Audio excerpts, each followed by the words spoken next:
Light rail train systems at street level are growing in many American cities where the car is still king. One of them is Dallas, which has expanded light rail by luring economic development around new tracks and stations. But ridership is low, with less than 2% of Dallas residents regularly using the system. Our signature segment tonight looks at transit-oriented development in Texas as part of our ongoing series on how cities are taking innovative steps to solve problems, make life better for residents, and serve as a model for other cities. Special correspondent Carla Morthy reports from Dallas and Houston in this installment of Urban Ideas.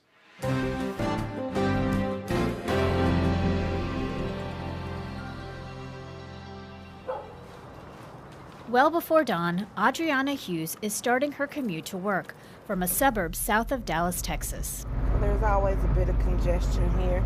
Hughes loves her car, but the rush hour commute in Dallas, even this early, can be painful. On a bad day, it can take her 2 hours each way, so she's changed how she gets to work. She parks here on the outskirts of downtown Dallas and boards a train. When I did drive, I was a nervous wreck because of traffic. My commute varied too much. Some days it'd be really easy and really short.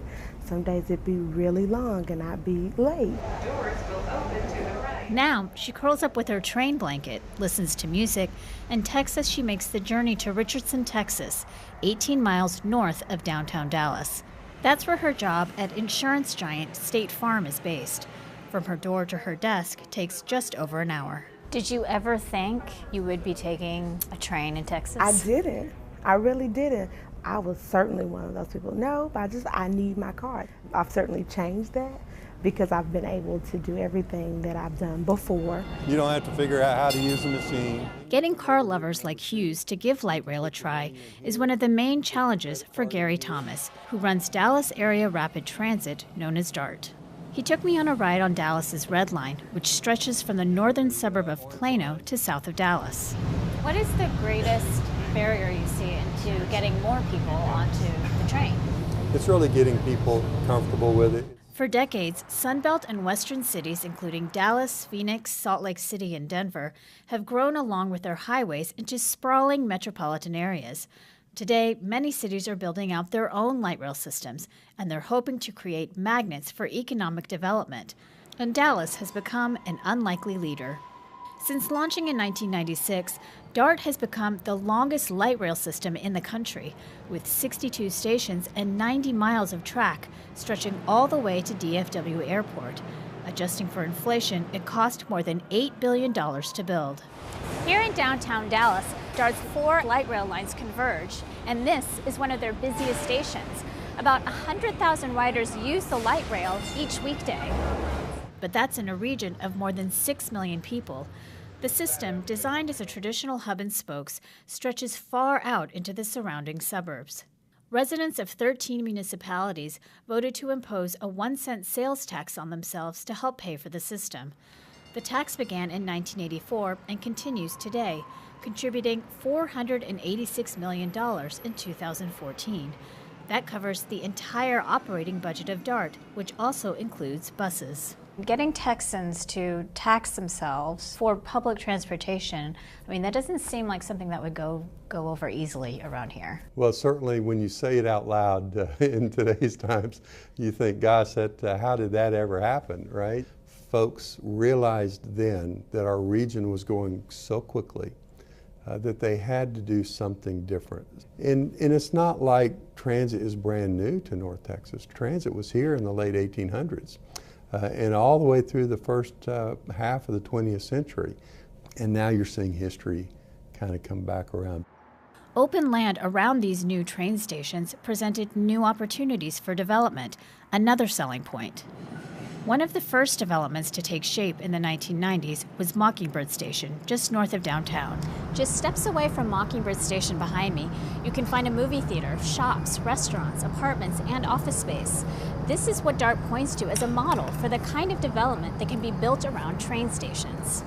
As these developments started to take off, we thought, oh, okay, now we're starting to get this. This is more than just transportation. But Mockingbird Station is located next to a major highway and has ample parking for people not taking DART. How can you be sure that these developments wouldn't have happened anyway, even without the light rail system put in place. You know, some of the developments probably would have happened even without the light rail. But they probably would have looked different as well. A study commissioned by DART found developments built between 1993 and 2013 near light rail stations like Mockingbird are worth more than twice as much as developments built in comparable places without rail. We're probably about 4 years from completion. Walt Mountford is developing a giant mixed-use project called CityLine.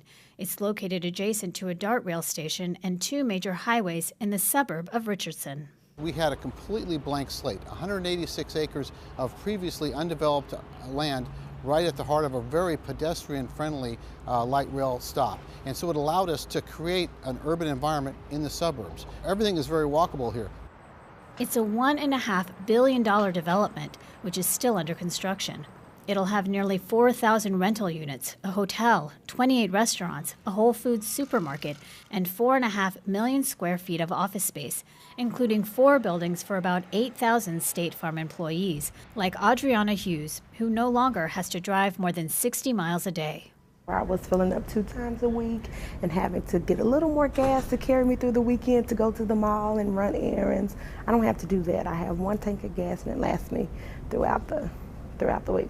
Mountford says the proximity to light rail makes employers more attractive to younger workers. This is a new trend that will ultimately lead to a critical mass of being able to attract companies and residents and supporting all the restaurants, hotels, theaters, and really bring everyone together at one location.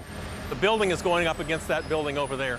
While development around DART in the suburbs may have thrived, Dallas developer John Tatum says it hasn't downtown. The hope is to realize the efficiencies of using transit for a developer to avoid parking garages. The tax base in downtown could grow a multiple or 2, and that's lots of billions of dollars. Now, these buildings are being repopulated and they need double the parking they were built with in the 1980s. Tatum says too few people take transit. What is harder to see is not the miles and how big that is and what an achievement that is, that it goes through all these suburbs. What's harder to see is that the ridership is lackluster. What's harder to see is that the cost per seat mile is way high, that there's parking lots near transit stations that aren't being built on and people aren't talking about building on them. 240 miles to the south, Dallas's traditional Texas rival, Houston, has taken a very different approach to light rail. Although we love Dallas, we think Houston's much better, I must say that. Tom Lambert runs Houston's transit system known as Metro, which opened its first light rail line in 2004. Up until that time, we did not have rail operating. We were really a truly all bus-based system. But then we began to see that if you really want to move people in different modes, rail really becomes a high capacity movement of people. But it's really got to be in those corridors that have the density to support that. And that's a big difference with Dallas. Houston's main line is only about 13 miles long, but because it's run through one of the densest parts of the city, its ridership per mile far exceeds Dallas. In fact, it's one of the highest in the country. Instead of stretching far into the suburbs like Dallas, Houston's system is compact, connecting a few major hubs, including NRG Stadium and the Texas Medical Center with downtown.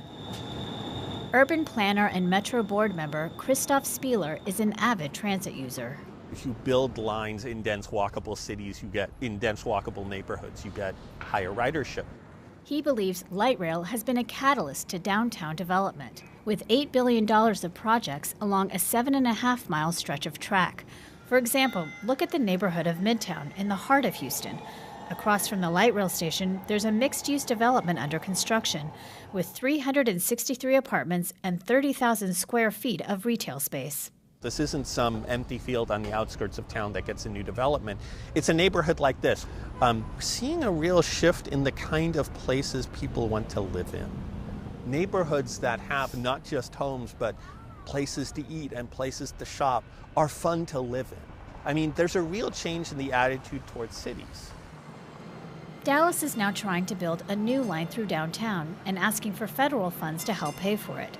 DART Chief Gary Thomas says turning car-centric Dallas into a mass transit mecca is still a work in progress. Is the light rail being utilized the way it should be? You know, you have to start somewhere.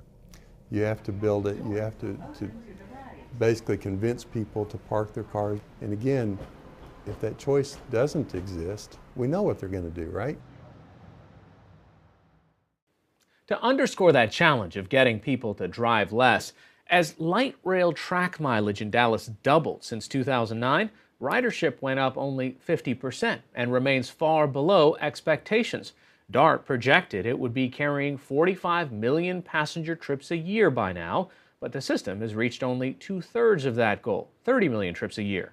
DART now projects less than 1% ridership growth over the next 4 years.